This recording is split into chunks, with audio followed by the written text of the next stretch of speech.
subscribe. There's this narrative that the military are going to release MedBeds for free to the entire world, and it's going to be free healing for all. The Army is a government agency. If anybody's going to try to release it without permission from the top, he's going to be knocked out.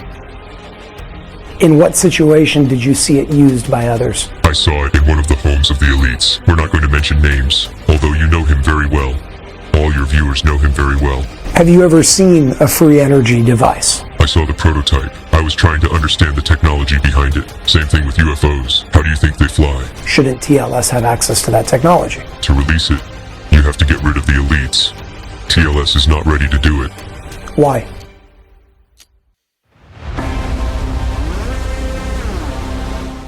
Welcome to another episode of Conversations with Ray.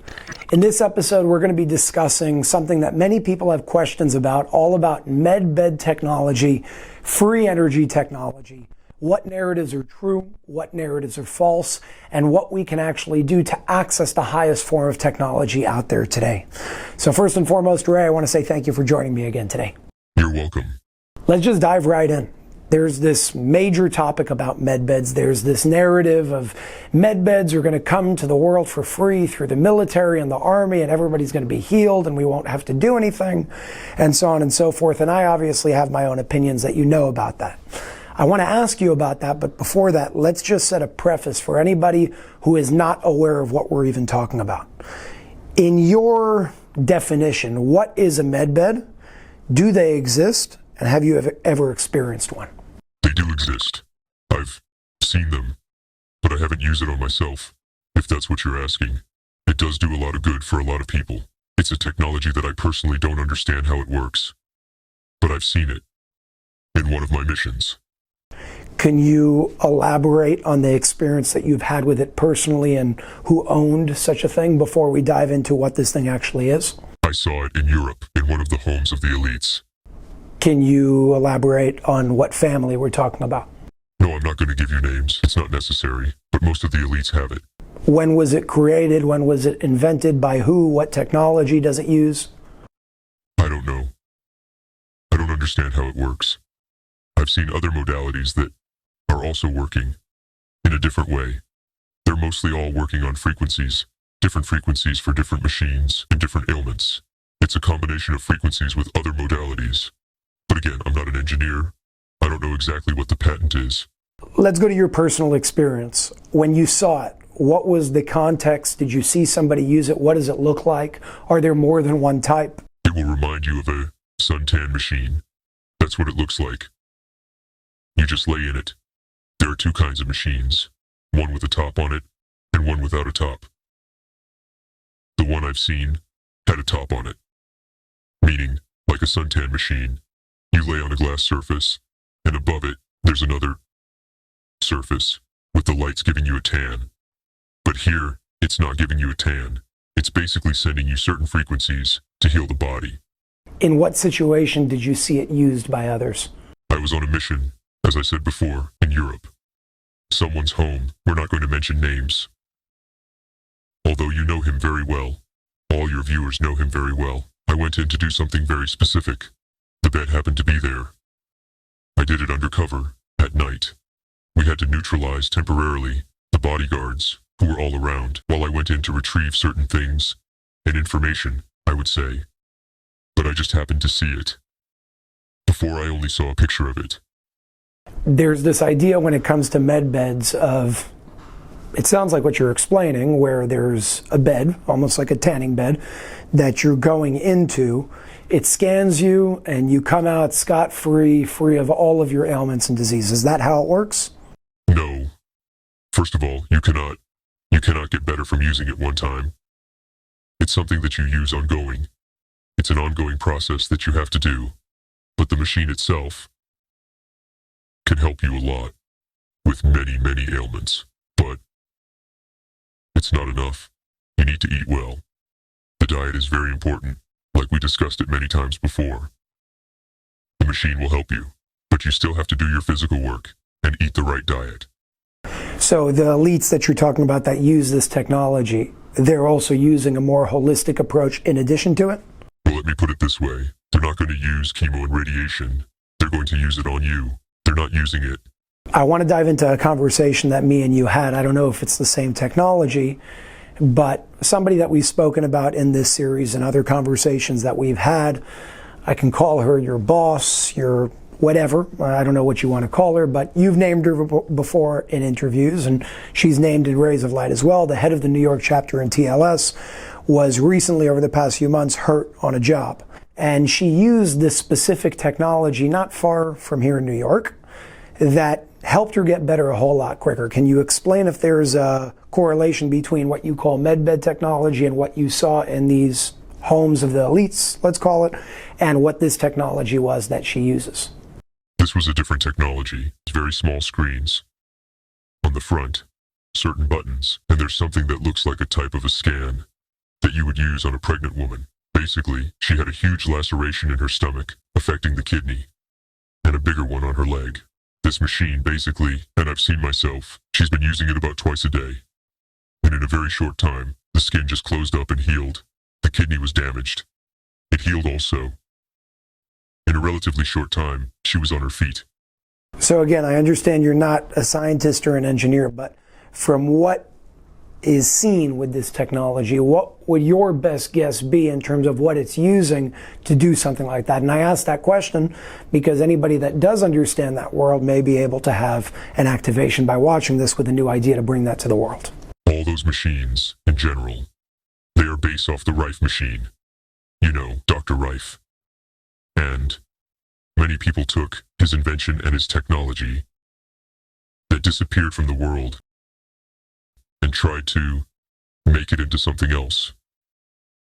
The MedBed, from what I know, is the best unit out today. If I could get one myself, I'll get one and put it in my house. That's how good the machine is. But I don't want you to think you're going to go in with cancer and you come out free. It doesn't work like that. It's an ongoing process. You can't go one time and heal. It's an ongoing process. Plus the diet, plus other things. You gotta live a clean life. So if these things obviously exist, and we both know that they exist, TLS obviously, I'm assuming, has certain connections to either have them or get them. Why isn't this being shared with the world?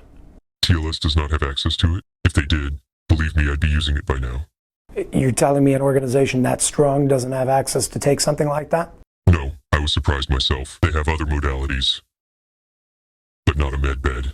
Nobody in TLS has a med bed. What do you think is stopping them from getting that technology? I don't know, but they don't have it. They have their own modalities, like the machine I just described a minute ago. They have other machines that I saw being used, but TLS, I know for sure, they do not have med beds. What's stopping them from going and taking it from one of those people's homes? I asked the same question, but I didn't get a good answer. Not only that, why? It's the same questions you've been asking me all those years. Why? I am asking the same question.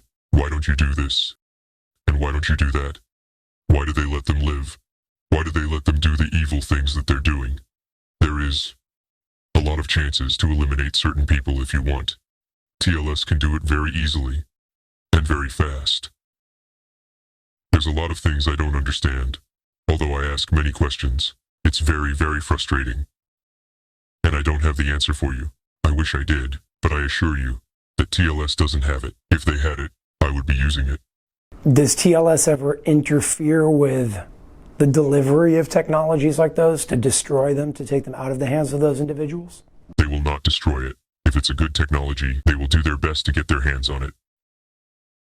But they're not going to destroy it, especially if they feel it can do good for humanity.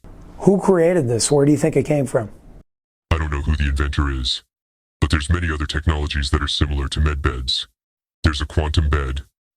There is the quantum science machine, they call it, which is the machine I just described. When the laceration happened in her leg, and in a very short time it healed. I know the main component is frequencies. Different frequencies for different things. But I don't know more than that. I have no clue. What about free energy technology? There's a very big focus on that. Dr. Stephen Greer speaks about it. Many individuals are trying to get it out to the world, and somehow they all end up committing suicide or, go missing. My question for you is, when it comes to free energy technology specifically, just to segue into that for a moment, does TLS have a hold on something like that? They have certain technologies that can create free energy. First of all, try to understand electricity, water, belong to the people. It does not belong to those big companies who sell it to you. They basically took free energy, in this case electricity, let's say, and they monetize it.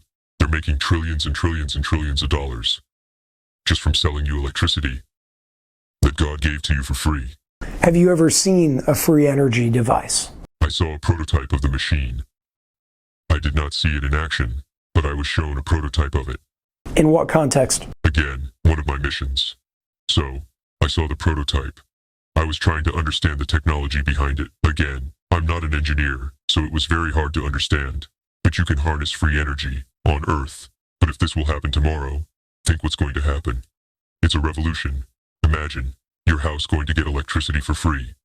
Your car will get power for free. The planes will have energy for free. Same thing with UFOs. How do you think they fly? You think they're paying somebody for the power, energy, and whatever it is that they have in the UFOs? No, they fly, and they fly very fast. They fly great distances. And I promise you, there's no gas stations up there somewhere. So, back to TLS for a second.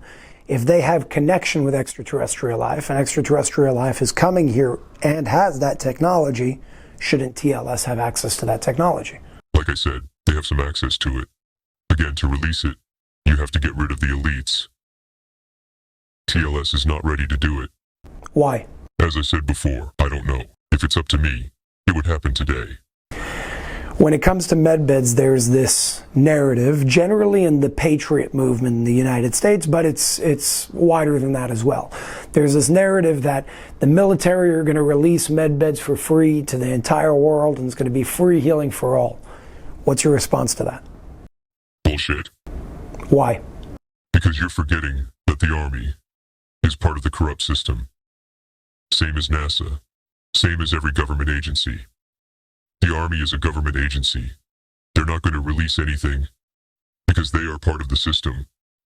And if anybody's going to try to release it without permission from the top, he's going to be knocked out. So how do we overcome this? If we know that there's extremely high technology out there, and we know that certain individuals have access to it, and we know that there are certain people on the light side, on the good side of all of it, trying to do good, but they're still not yet willing to create that revolution because they're afraid of collateral damage. Where does all of this turn around? Where do we get to? How do we actually make a change? And what can we, the people on the ground, do as the common man? So if you remember, I told you this many times. Unfortunately, we the people, 90%, if not more, are dumb. They are slaves. They cannot think straight. But the 10% is not that. I agree with you. Most of the world is like that. Most of the viewers watching this right now are not like that whatsoever. And they have an intention. They want to make a change. So the people that aren't in that category of what we understand most of the world to be, unfortunately, what can we do to make a change? We want to see a change. People are getting frustrated. I'm also getting frustrated because it's like, what the hell is going on in this world and what can we do to change it? We need a revolution. We need a leader that will rise up, and the people will have to follow him in order to create this revolution. However, as long as there is no awareness among the people, and there is none, almost none, it's not going to happen. It's not going to happen. So even if a good leader will rise up, and you don't have the support of the people, look what's happening in the United States. It's like everybody has the IQ of 0. If you think about it, they don't make sense. But it is what it is. You know what I'm saying? It's just, people like you are working on bringing awareness in. But it takes time. Would you say that one of the best things, this would be my opinion, but I'm asking you, one of the best things that the 10%, not the 90%, but the 10% can do is to help positively influence and impact the 90% to help people rise up? So if you consider yourself part of the 10%, yes, you're doing it. Many more people like you are doing it. But you are a minority. It's not enough. Because even when you reach the people, most of them still don't see the light. A lot of your friends, a lot of your followers, took the vaccine, for example, and they will take it again next time it comes up. It's probably going to be very soon. A lot of my friends, not the people who watch this. I'm not so sure. They know you, they follow you, and they listen to you, they admire you, but they're still taking the vaccine. This just shows you the problem. Because at the end of the day, they want to listen to authority. And the authority are the evildoers. And it's a problem. I think the solution at the end will be, look, the best solution is if somebody will rise up, gather the people around him, and create some kind of revolution and take over not only the country, but the entire world, and change things from the bottom up. Most likely that's not going to happen. Most likely, what's going to happen will be another terrible war. Hopefully, it will be the last war. A lot of people are probably going to die. And for those who survive this, eventually they'll be able to knock out the evildoers and start fresh. That's my prediction. Am I 100% right? No, I don't know. I hope it's going to be your way. Your way meaning somebody will come and lead the people to the so-called promised land. I'm more pessimistic. I don't think it's going to happen. Let's get back to MedBed technology for a moment. You mentioned Dr. Rife technology. There's a lot of that technology out there right now on the market, and a lot of people say, I have Dr. Rife technology. Me and you spoke about that, and you say, no, that's not what it is. Have you ever experienced the real Dr. Rife technology? And if so, what's the difference between that and what we're seeing in the market today labeled that?